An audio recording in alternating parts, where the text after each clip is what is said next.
Ó Pai, nós te louvamos, porque aqui, Senhor, Tu nos trouxeste a Tua casa, Senhor, reunindo com os nossos irmãos, a quem amamos, Senhor, a quem Tu chamaste para que congregássemos juntos, Senhor, como Teu corpo, como uma família de Deus, mas principalmente como discípulos Teus, Senhor, como pessoas que têm interesse no Senhor, não por aquilo que o Senhor faz, mas por aquilo que o Senhor é para nós. E portanto, ó Deus, o nosso pedido, a nossa oração é que Tu nos dê luz e clareza, Senhor, que Tu nos faça entender o nosso papel como discípulos deste mundo, e Tu nos ajude, Senhor, a entender a Tua palavra, Senhor, que é santa e totalmente aceitável para nós, Deus. Nos ajuda, Senhor, a entender o texto para além da mera letra, Senhor, mas que ouçamos o Teu Espírito nesta manhã, falando conosco. É o que nós te pedimos no nome santo do Senhor Jesus. Amém. Mateus 10, 34 a 39, a palavra de Deus diz então: Não penseis que vim trazer paz à terra. Não vim trazer paz, mas espada. Pois vim causar divisão entre o homem e seu pai, entre a filha e sua mãe, e entre a nora e sua sogra. Assim os inimigos do homem serão os da sua própria casa. Quem ama seu pai ou sua mãe mais do que a mim, não é digno de mim. Quem ama seu filho ou sua filha mais do que a mim, não é digno de mim. E quem não toma a sua cruz e vem após mim, não é digno de mim. Quem acha a sua vida, perdê-la-á. Quem, todavia, perde a vida por minha causa, achá-la. Louvado seja o nome do nosso Senhor Jesus Cristo. Queridos irmãos, o Evangelho que nos alcançou, a boa nova da salvação, é uma palavra de paz, no sentido de que ouvimos a voz de Deus falando a nós e somos chamados à salvação. Isso passa pela nossa conversão, isso passa por uma nova atitude regenerada, de fé em Jesus como Senhor e Salvador, de arrependimento de Deus para a vida, mas no qual nós entendemos que o Senhor nos chamou para ter um relacionamento com Ele, discípulos fiéis. E portanto o Evangelho que nos alcançou é uma palavra de paz, que nos coloca não em tensão com Deus, mas em paz com Deus. É assim que somos alcançados. Não somos alcançados para ter uma vida em que nos esforçamos para obtermos de Deus o amor, mas Deus é que se esforçou na cruz por amor a nós. A boa nova do Evangelho contrapõe o pressuposto de toda e qualquer outra religião, onde se crê que o homem deve se esforçar, se sacrificar, barganhar, ofertar, fazer coisas boas, ser muito bom, ser um herói na vida, para alcançar redenção, para alcançar misericórdia. Jesus Cristo, nosso Salvador, e a palavra de Deus nos ensina que a adoração ao Pai de Jesus, que a devoção a Ele, que o voltar-se para Deus, não é porque nós nos esforçamos para alcançar o seu amor, mas ao contrário, o seu amor nos alcançou. Jesus Cristo foi para uma cruz que pertencia a nós. O Filho de Deus visita este mundo para se fazer pecado no nosso lugar, não com base em coisas boas que damos a Deus, não com base nas qualidades que temos, mas as qualidades que temos, como a nossa honestidade, a nossa caridade, o nosso jeito bom de tratar as pessoas. Cremos na palavra que é apenas consequência de uma salvação, de um esforço de Jesus, de uma bondade de Jesus, do próprio amor de Deus. E isto nos torna cristãos. Isso torna o cristianismo, isso torna o evangelho simplesmente a melhor forma e a única forma possível de se chegar a Deus. Somos justificados não porque somos justos, mas porque Cristo foi justo. Somos alcançados não porque de natureza a gente era gente interessada em Deus, mas porque Jesus se interessou por nós. E sem isso não há salvação, não há conversão, não há adoração, não há discipulado, e não há como seguir aquele que foi manso e humilde de coração, aquele que na sua vida não procurava agradar a si mesmo, mas somente a vontade do Pai, que é o Senhor Jesus Cristo.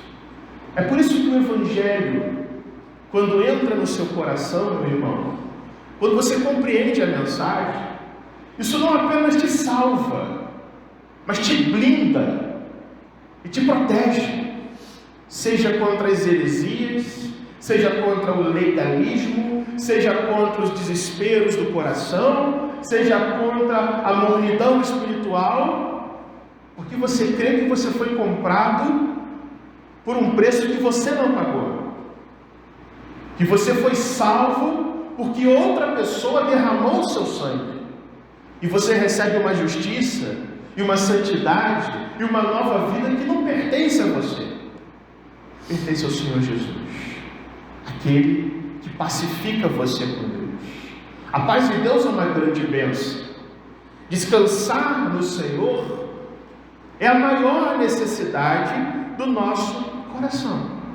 Isso resulta que a vida do crente seja de fato uma vida de paz.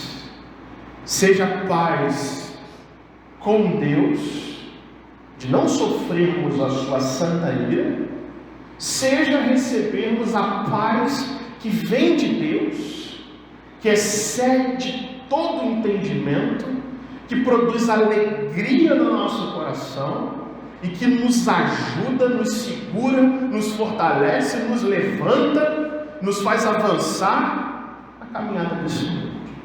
Tudo isso vem do Senhor. No entanto, Jesus vai nos mostrar aqui algo que é inerente ao Evangelho. Um fato e uma realidade da qual nós não gostamos de ouvir, que é o preço, que é o custo, que são as consequências ruins nesse mundo que acontecem por causa do fato de nós termos nos tornado amigos de Deus, servos de Deus, crentes no Senhor Jesus. E Mateus 10 é justamente o texto em que Jesus escolhe os 12 discípulos e vai começar a preparar eles, vai dar um choque de realidade nessa turma e dizer: meus filhos, a caminhada comigo é boa, é saudável, é maravilhosa, induz você à salvação, mas vocês têm que entender uma verdade: o mundo me odeia. E quando vocês decidem se tornar amigos meus, e quando eu chamo vocês para serem meus discípulos, dificuldades, pedras no caminho, roças no espinhos na roça, melhor dizendo, vocês vão ter que suportar. E isso é inerente à caminhada cristã. Por exemplo, no versículo de número 16, Jesus fala que seus discípulos são ovelhas que são enviadas por meio dos lobos para suportar a oposição desse mundo. No versículo 17, Jesus fala em açoites. Vocês vão ser entregues aos tribunais, vão ser acusados, açoitados nas sinagogas. O ódio vai crescer contra vocês. As oposições desse mundo. E muitas situações em que vocês, Jesus está falando isso para Pedro, para Tiago, para João, até para Judas Iscariotes, vocês são chamados a entender uma realidade. Ser discípulo meu não é brincadeira, não é fazer pouco caso do meu chamado. Ser discípulo de Cristo significa nós sermos de fato lançados no meio dos lobos, não sermos aceitos pelas pessoas, sermos muitas vezes em muitos relacionamentos até rejeitados e difamados, não por causa de atitudes nossas, mas pelo simples fato de que amamos a Jesus e decidimos viver para Ele. De tal forma, meus irmãos, que Jesus vai nos mostrar nesse texto as dificuldades e o preço que nós pagamos por sermos amigos de Deus. Versículo 34, Jesus começa com uma afirmação chocante. Não pensem vocês que eu vim a este mundo trazer paz. Jesus está falando para os seus discípulos. Não pensem que eu vim a este mundo trazer paz. Eu não vim à terra trazer paz, mas eu vim trazer espada. E todo aquele que lê esse versículo já fica com uma pulga atrás da orelha. Mas como assim Jesus não veio ao mundo para trazer paz? Ele não é o príncipe da paz? Maravilhoso conselheiro, Deus forte, Pai da eternidade e príncipe da paz. Jesus não é aquele que diz para mim e para você: bem-aventurados os pacificadores, porque serão chamados filhos de Deus. Mas que história é essa, Jesus? Como que você pode dizer que o Senhor não veio a esse mundo trazer paz? Sabe por quê, meus irmãos? Muitas pessoas nos dias de Jesus acreditavam numa verdade, de que quando o Messias de Deus viesse, ele estabeleceria a paz na terra. Uma paz mediante o emprego do domínio sobre as nações. Que ele seria o pacificador de todo mundo pela força. Israel se levantaria novamente como uma grande nação que subjugaria todas, que estabeleceria uma paz que seria superior até aos romanos. E Jesus seria então o rei do planeta, imediatamente, que ninguém agora pode resistir a nós. O Messias virá com a espada e vai subjugar.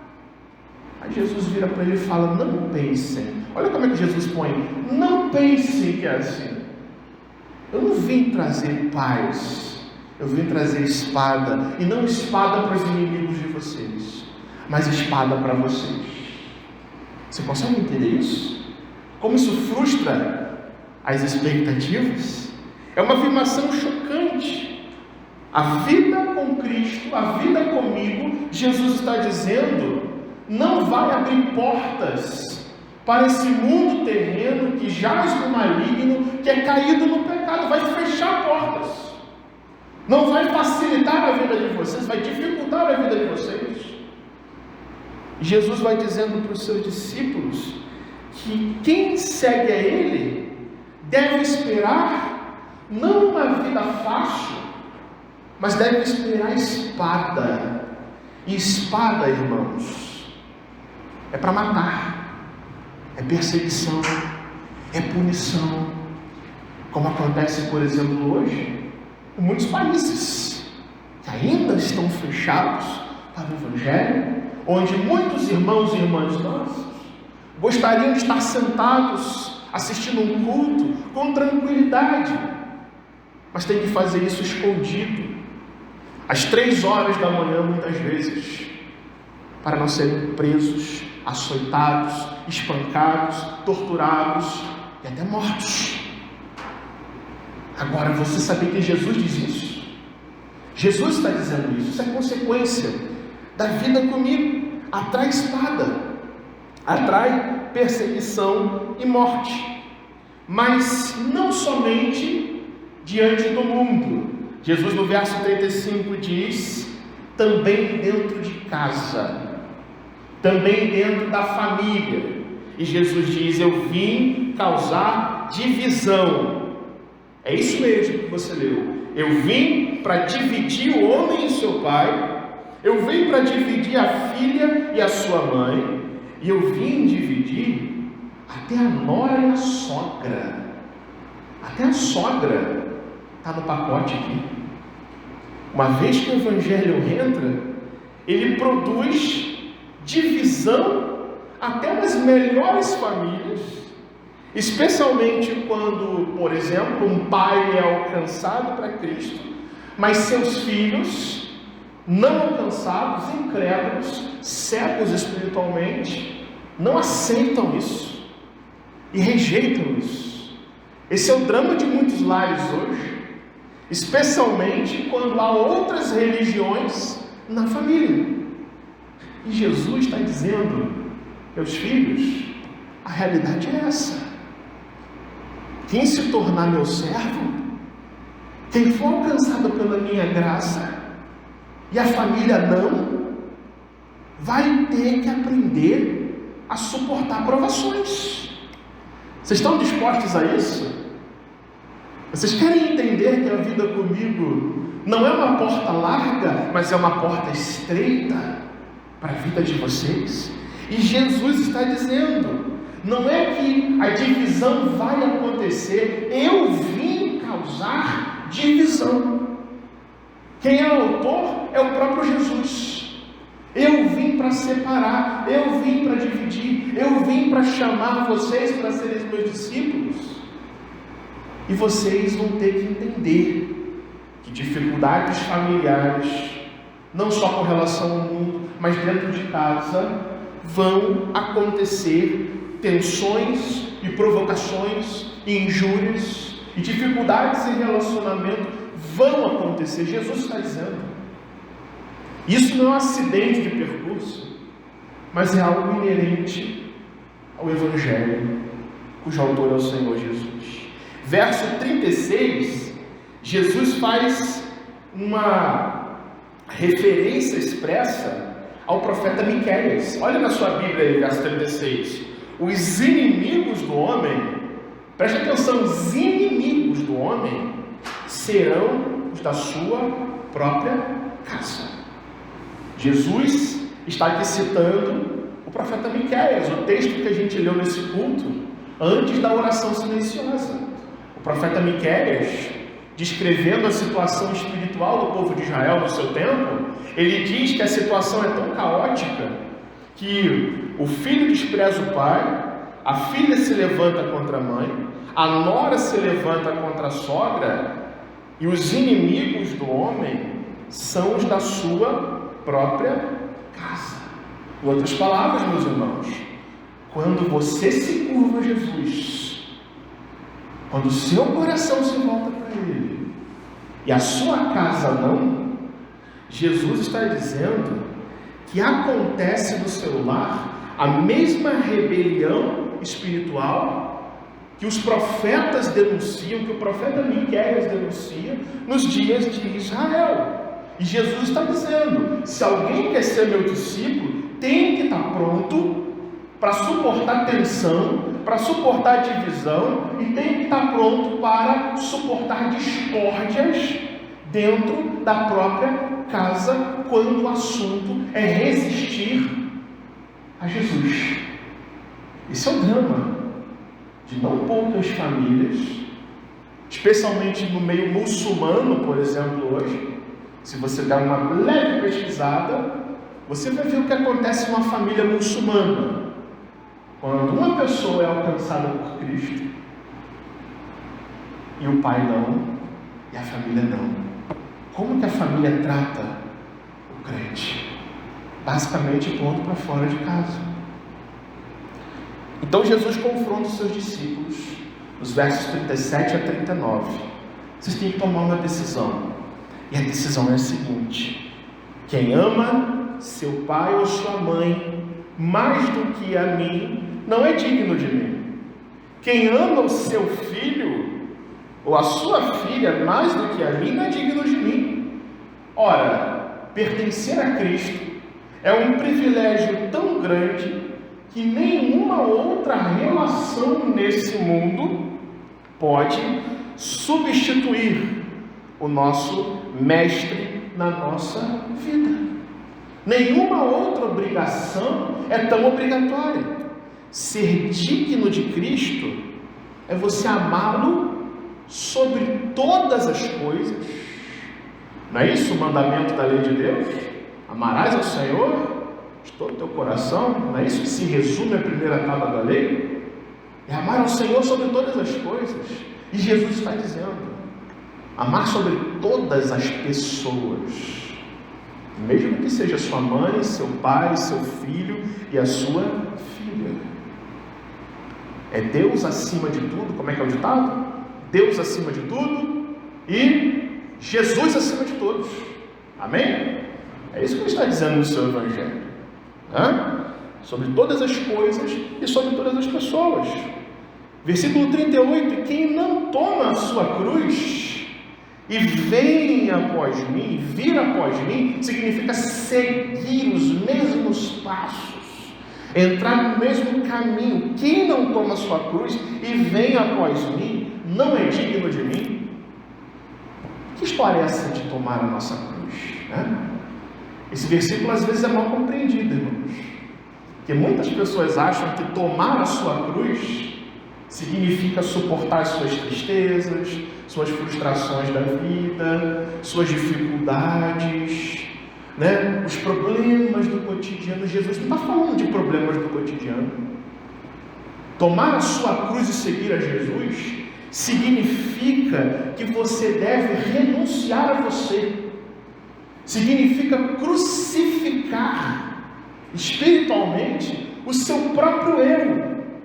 Do mesmo modo que Jesus foi crucificado por amor a você. Jesus nos diz, e os evangelhos nos apresentam a realidade, de que qualquer pessoa que fosse crucificada nos dias de Cristo tinha que carregar a sua própria cruz até o lugar da sua punição. Aconteceu isso com Jesus, suportando vexame, se humilhando. E é o que Jesus está dizendo: se vocês querem me seguir, vocês precisam estar prontos para renunciar à própria vida de vocês, fazendo isso com amor a mim, com desejo por mim. É o que Jesus diz. Verso 39: quem acha a sua vida, perde a vida.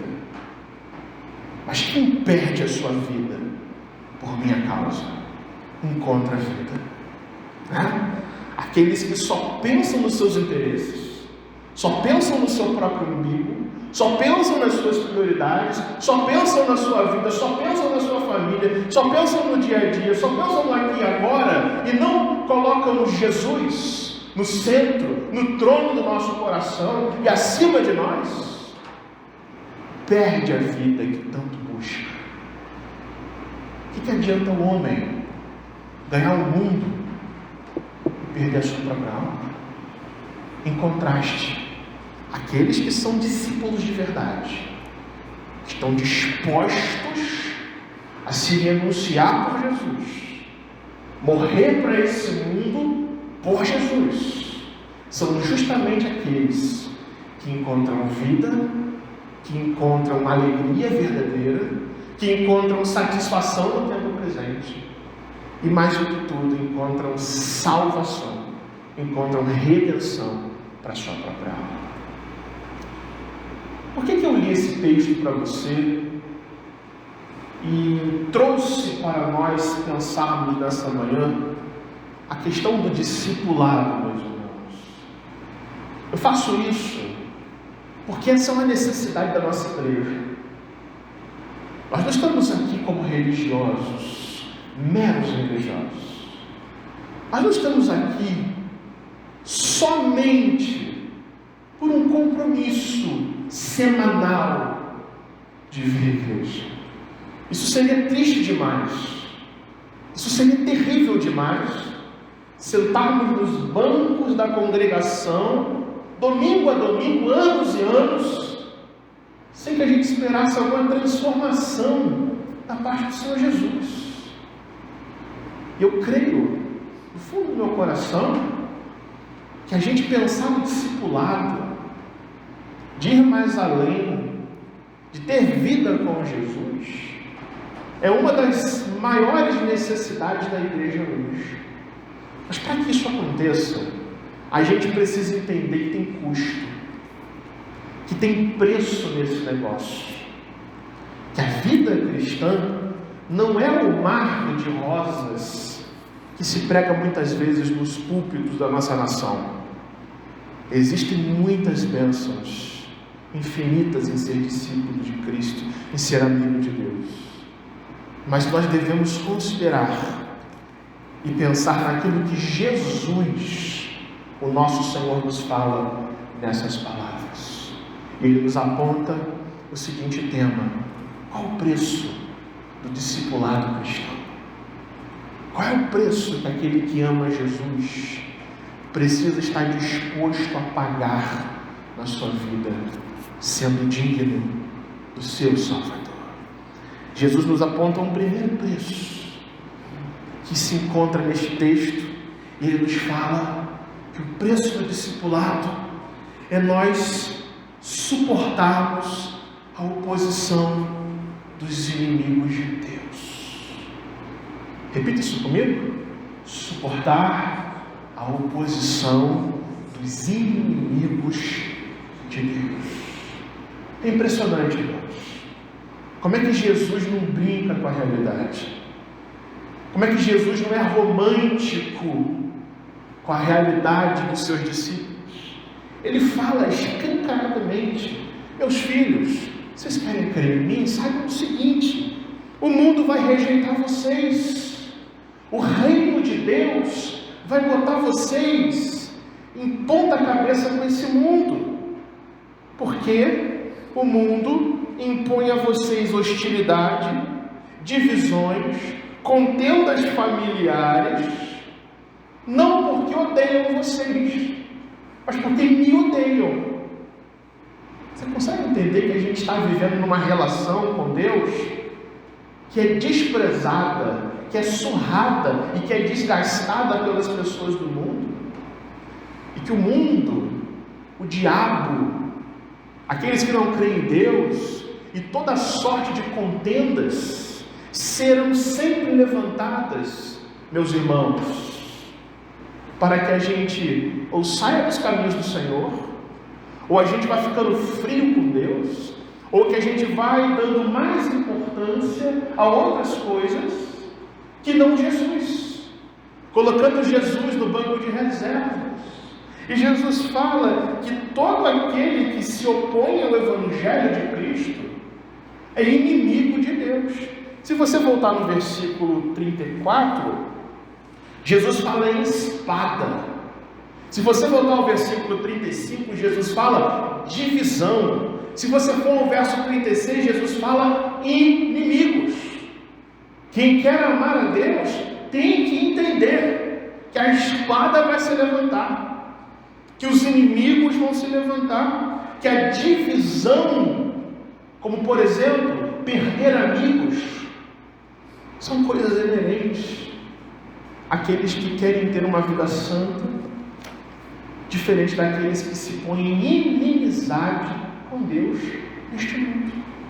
Jesus está dizendo: pode ser o patrão, pode ser o colega de trabalho, pode ser o vizinho, o marido, a esposa, o filho, o genro, até a nora. Isso é um fato. E quando eu e você verificamos oposição contra a nossa fé, meu irmão e minha irmã, oposição contra a nossa vida com Deus, oposição contra a nossa espiritualidade, nós tomamos duas decisões, de duas uma. Ou nós vamos aceitar passivamente, ou nós vamos deixar nos levar aceitando passivamente, ou nós vamos nos levantar com uma autoridade que não vem de nós, mas vem de Cristo, para dizer às pessoas, para reafirmar, até para aqueles a quem nós amamos, que o nosso compromisso com Jesus vem sempre em primeiro lugar. Que o reino de Deus é compromisso absoluto nas nossas vidas. E todas as outras coisas são acrescentadas. O discípulo de Cristo é aquele que busca a autoridade de Deus nos seus relacionamentos para amorosamente, pacientemente, espiritualmente dizer ao parente, ao amigo, ao chefe, aqueles que nos tentam, aqueles que nos provam: eu sou de Cristo, eu sou de Cristo, eu sou de Cristo. Portanto, eu vou agir conforme o meu Senhor. E não para agradar interesses de quem quer que seja, mas apenas daquele que por mim morreu e ressuscitou. Isso é ser discípulo de Cristo. A gente tem que pagar esse preço. Priorizar Jesus no nosso coração. Isso é um preço, meus irmãos. Isso não é algo fácil. Por isso que, se você ler aqui a perícope, a Sociedade Bíblica do Brasil, em cima do verso 34, diz assim: as dificuldades. Não é fácil como a gente acha ser servo do Senhor. O preço do discipulado também implica amor incondicional a Jesus. Vamos repetir? Amor incondicional a Jesus. Amor incondicional a Jesus. Lá no verso 37, Jesus nos mostra uma das formas mais simples de nós perdermos o amor a Ele. É, por exemplo, quando nós prezamos mais a nós ou mais a nossa família do que ao Senhor Jesus. Isso nada mais é, irmãos, do que uma simples forma de idolatração da família. Você amar mais ao seu pai ou à sua mãe do que a Jesus. Você amar mais o seu filho ou a sua filha do que a Jesus. É interessante algumas frases que a gente vê às vezes, né? As pessoas, por amor aos seus filhos, existe aquela frase que diz assim: fale mal de mim, mas não fale mal dos meus filhos. Você já ouviu isso?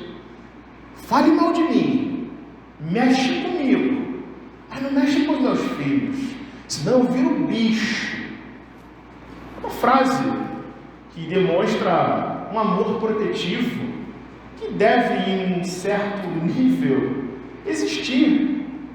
Mas muitas pessoas levam isso ao extremo, fazendo vista grossa para as atitudes de seus filhos, não os disciplinando, não os repreendendo. E isso, irmãos, é um exemplo de a gente amar mais aos nossos filhos do que a Jesus e a Deus, cuja palavra diz para mim e para você: cria teus filhos no caminho do Senhor, disciplina-os, ensina os seus mandamentos, para que eles não se percam dos meus caminhos, né? Às vezes esse amor protetivo, isso é apenas um exemplo, quase chega a esbarrar em idolatria. Você já reparou que quando alguém ofende um parente nosso, ou a gente sabe, falam mal, nosso primeiro instinto é ter uma reação raivosa? Não pode ser. Meu filho não quebrou a lâmpada, meu filho não derrubou, meu filho não é assim, meu filho não fez arte, né? E a gente observa em muitas pessoas essa forma de amor exacerbado que deixa de ser amor e se torna idolatração, uma micro idolatração, se nós podemos dizer. Meus irmãos, é claro que Jesus sabe que amar pai e mãe, amar os filhos, amar a família é legítimo, é necessário, é ordem de Deus. Jesus nos ensina a amar até os nossos inimigos. Jesus sabe a importância do amor, mas o que Ele está dizendo para nós é que quando você é discípulo de Cristo, o amor a Jesus é tão incondicional, é tão supremo, é tão sublime, que nem mesmo a nossa família se torna o nosso maior bem. A sua família não é o seu bem maior. A família é importante, mas nós somos pessoas chamadas a amar a Jesus sobre todas as coisas. E é por isso, é por causa desse amor, que Jesus chama você a ser bênção na sua casa, a mostrar Jesus no seu lar, a educar os seus filhos no temor do Senhor. E Jesus diz mais: nós somos apenas dignos dele se amarmos a ele sobre tudo, sobre todos. Ninguém pode dividir o nosso coração. Jesus exige adoração incondicional. Você ama mais a sua família do que a Jesus, meu irmão? Amar a Jesus é obedecê-lo. Amar a Jesus é servi-lo, é estar com ele, é gastar tempo com ele e se colocar em oposição contra aqueles que são contrários a ele. Eu pergunto para você nessa manhã: você tem feito isso na sua vida? Você tem priorizado a Jesus tão grandemente na sua vida que as demais coisas são aos teus olhos inferiores ao amor de Jesus no seu coração? Ou será que existem coisas e pessoas que dividem o seu coração, que dividem os seus compromissos, que dividem as suas decisões, tendo colocado Jesus e a sua vida espiritual lá no banco de reservas? Jesus diz que quando nós o amamos mais do que tudo e mais do que todos, aí que somos discípulos de Cristo, sob pena de não sermos dignos dele. Portanto, não priorizar Jesus é pecado. Não ser digno de Jesus leva a nossa vida a um vazio existencial e nos conduz à perdição eterna. É isso que Jesus está falando. É pecado. E Jesus nos fala que a sua graça, que a graça desse Deus, nos restaura de tal forma que a gente aprenda a amar a Jesus em primeiro lugar. Quando Jesus Cristo, Filho de Deus, se entregou numa cruz, meus irmãos, por nós, ele fez sem ter dúvidas no coração. Você sabe que Jesus se entregou por você, morreu por você, suportou o que suportou por você, morreu e ressuscitou, sem estar com o coração dividido, sem hesitar, mas voluntariamente ele se entregou por nós, nos amando, nos tendo livrado da morte e do inferno. E esse amor gracioso dele, e esse exemplo que ele nos dá, é o que nos chama a amar o nosso Salvador, nosso Senhor, como aquele da mesma intensidade, com as mesmas forças em que o nosso Salvador mostrou a nós na cruz do Calvário. Isso é ser discípulo de Cristo. Você consegue entender que não é apenas hábito religioso, mas é amor ardente no seu coração. É amor que prioriza a Jesus na sua vida. Ele chama você nessa manhã a amar a Ele com essa intensidade, com essa reciprocidade. Ele morreu na cruz por nós. E, portanto, nós que somos discípulos dele, devemos crucificar o nosso eu e amar a Jesus sobre todas as coisas. O preço do discipulado também significa morte do nosso próprio ego. Vamos repetir? Morte do nosso próprio ego. E aí, irmãos, que aí é a dificuldade mesmo. Lutar contra o próprio eu é a cruz desse texto. tomar a sua cruz. É aí que vem o grande desafio da vida cristã. Porque Jesus nos chama a tomar a nossa cruz e segui-lo. E nós entendemos que essa cruz significa a renúncia do nosso próprio coração, morrendo para esse mundo e seguindo a Jesus para ser imitador dele. E aí, irmãos, morrer para este mundo e ser imitador de Cristo significa que a gente tem que mudar muita coisa no nosso coração. Mudar nossa maneira de pensar, mudar nossa maneira de falar, mudar convicções que temos, pressupostos que temos, maneiras errantes, vacilantes de pensar. Isso é crucificar. Jesus manda você que o seu próprio eu, o seu próprio coração seja crucificado no altar de Deus. O autor de Hebreus, falando desse assunto, ele chama os crentes da seguinte forma: saiamos até Jesus, suportando a desonra que ele suportou. É o chamado do crente. Saiamos da direção de Jesus, suportando a sua cruz, crucificando o nosso próprio eu, vencendo no nosso coração os ídolos, as barreiras, o nosso próprio ego.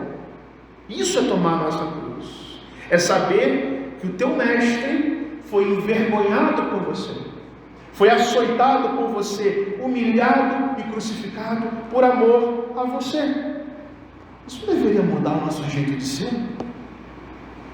Isso não deveria nos humilhar e a gente confessar: Jesus, Senhor, eu quero ser discípulo teu, meu coração deseja isso, eu quero ter compromisso contigo, mas isso só vai acontecer se eu realmente crucificar o meu coração juntamente contigo, Senhor. Então, irmãos, isso exige entrega nossa. Isso exige que a gente olhe para a nossa vida não com tantos bons olhos. Isso é uma mensagem que contrapõe o que o mundo ensina. Porque a doutrina do mundo não é isso. A doutrina do mundo é o seguinte: valorize-se. Você é bom, você é maravilhoso, você é incrível. Jesus, o teu Senhor, diz que se você quer achar a tua vida, você perde a tua vida. Jesus fala que a única forma de você se encontrar e você ser alcançado pela salvação de Deus é justamente quando você perde a sua vida. Tiago diz na sua carta: quem quer ser amigo de Deus precisa ter inimizade com o mundo, tem que rejeitar a doutrina do mundo e tem que crucificar o seu próprio ego no altar de Jesus. Nossos princípios têm que mudar, nossos compromissos, nossas prioridades, a maneira como nós nos relacionamos, a maneira como nós toleramos as pessoas, a nossa paciência precisa crescer, o amor do nosso coração, a graça, a misericórdia tem que fluir na nossa vida. De que adianta, irmãos, frequentar a igreja domingo a domingo, década após década, se isso não muda a gente? Se os nossos erros e vícios são de 10 anos atrás, se ainda não acertamos com Deus de fato, a nossa vida e o nosso coração.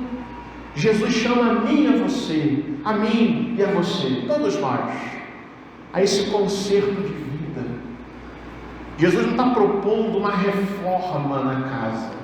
Jesus está propondo a destruição da casa do nosso coração e a reconstrução do nosso ser. Jesus não está propondo que você apenas sofra por Ele, mas que você se crucifique por Ele, que você crucifique o seu coração, que você, pelo poder que há no Espírito Santo de transformar você, ouça a sua voz, se aproxime dele com fé, não resista mais à sua palavra, seja salvo, seja santificado, seja transformado em discípulo de Cristo. O nosso ego precisa morrer. Os nossos conceitos e prioridades precisam mudar para a glória desse Deus. E isso é ser discípulo de Cristo. Quero aplicar este texto, irmãos, de forma simples ao seu coração, com 3 chamados que Jesus faz a mim e a você nessa manhã, para que tudo isso se concretize no seu coração. Jesus nos chama a, como discípulos, nós buscarmos a autoridade que vem de Deus nos nossos relacionamentos. Porque, como discípulos de Cristo, Jesus nos chama a resistirmos de forma mansa, pacífica, paciente e amorosa contra tudo o que nos põe contra o seu caminho. Sejam pessoas, sejam crenças, sejam relacionamentos, seja qualquer coisa.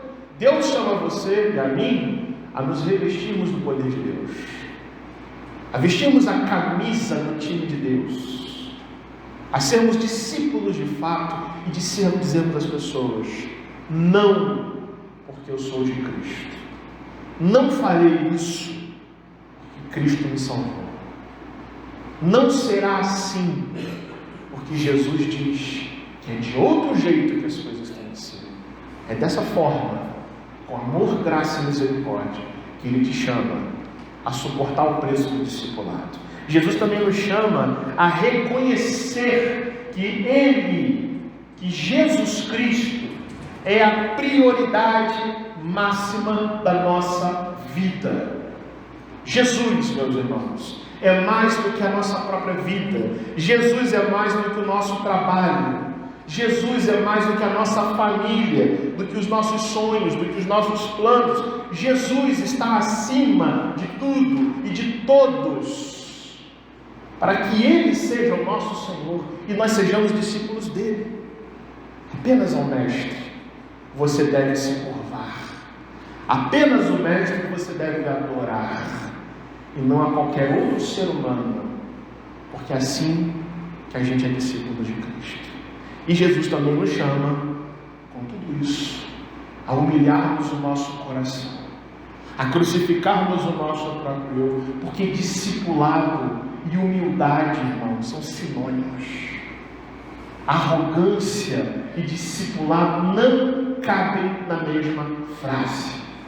Vaidade e discipulado não existem na mesma frase. Quem quer ser servo do Senhor Jesus tem que se curvar a Ele, tem que botar a sua boca no pó, tem que rasgar as suas vestes, tem que rasgar o seu próprio coração e renunciar-se a si mesmo, porque quem não faz isso não é digno de Cristo. Mas quem faz isso encontra esse Cristo, corresponde ao Evangelho e é salvo pela graça desse Deus. Você é um discípulo de Cristo? Você é alguém disposto a suportar injúrias, aflições, porque você ama Jesus? Você é alguém disposto a amar Jesus incondicionalmente, dizendo: Senhor, o Senhor é a minha prioridade? Você é alguém disposto a renunciar ao seu próprio eu e seguir o seu Salvador? Que Deus te abençoe, meu irmão. O Espírito Santo produza e confirme em você essas certezas que Jesus nos dá, para a honra e para a glória dele. Amém.